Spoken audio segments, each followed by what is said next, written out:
নমস্কার বন্ধুরা, আজ আমি ভিডিওতে বলবো 29শে জুলাই 2025 এই দিনটি কুম্ভ রাশির লোকেদের কেমন যাবে। এই দিনে গ্রহ নক্ষত্রের স্থিতি কীরূপ থাকবে, কি যোগ নির্মাণ হবে, কি প্রভাব পড়বে দৈনন্দিন জীবনের উপর, সে কথা বলবো। এছাড়া বলবো এই দিন স্বাস্থ্য ও আর্থিক স্থিতি, পারিবারিক জীবন, দাম্পত্য জীবন, কেরিয়ার, চাকরি ও ব্যবসা এই সব কিছুর উপর কি প্রভাব পড়বে। তাই রাশি যদি কুম্ভ হয়ে থাকে অবশ্যই ভিডিওটি শেষ পর্যন্ত দেখুন। শ্রাবণ মাসের দ্বিতীয় মঙ্গলবার এটি, শুক্লপক্ষের পঞ্চমী তিথি, চন্দ্রমা এই দিন কন্যা রাশিতে থাকবে, সূর্য কর্কট রাশি পুষ্যা নক্ষত্রেই থাকবে। নক্ষত্র থাকবে এই দিন উত্তরা ফাল্গুনী নক্ষত্র, তবে পরবর্তী সময় হস্ত নক্ষত্রের নির্মাণ হবে, শিব যোগ থাকবে, গজকেশরী রাজযোগ থাকবে।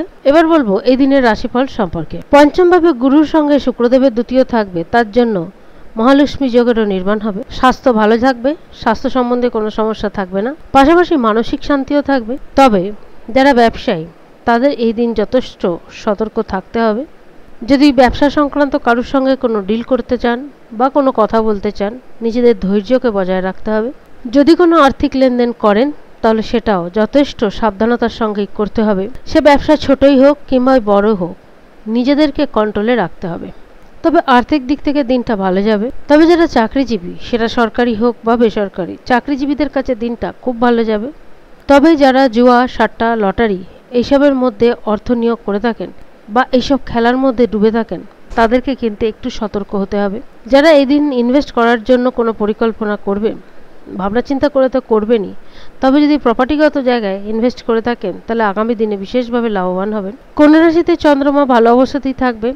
তবে এই দিন কন্যা রাশিতে চন্দ্রমা থাকায় কুম্ভ রাশির জাতক কিংবা জাতিকা যারা আধ্যাত্মিক কাজকর্মের মধ্যে নিজেদেরকে রাখতে ভালোবাসেন, তারা সেই কাজকর্মের দিকে বেশি যুক্ত থাকবেন। তবে এই দিনটা কুম্ভ রাশির লোকেরা নিজেদেরকে ভীষণ ব্যালেন্সভাবে পরিচালনা করে থাকবেন, সেটা কর্মক্ষেত্রে হোক বা ব্যক্তিগত জীবনেই হোক। যদি নিজেদের মধ্যে কোনো সমস্যা থেকে থাকে তাহলে সেই সমস্যার সমাধান করার জন্য সমস্ত ধরনের প্রচেষ্টাই আপনারা নিজের থেকেই করে থাকবেন।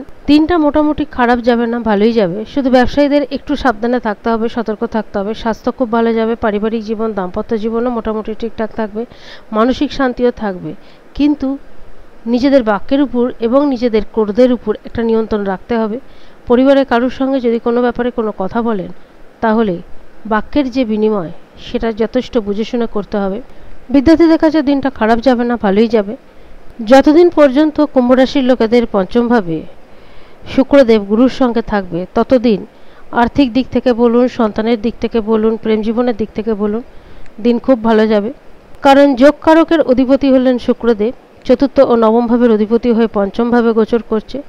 অপরদিকে দ্বিতীয় এবং লাভ ভাবের অধিপতি হয়ে গুরুও পঞ্চম ভাবেই বিরাজমান। কুম্ভ রাশি যে সমস্ত জাতক কিংবা জাতিকারা যারা অনলাইন ব্যবসা করে থাকেন বা অনলাইনে কোনো কাজকর্ম করে থাকেন, তাদের কিন্তু এই সময় আর্থিক স্থিতি যথেষ্ট মজবুত হবে। সমস্ত দিক দিয়ে বিচার করলে এটুকু বলা যেতে পারে দিনটা কুম্ভ রাশির লোকেদের ভালো যাবে।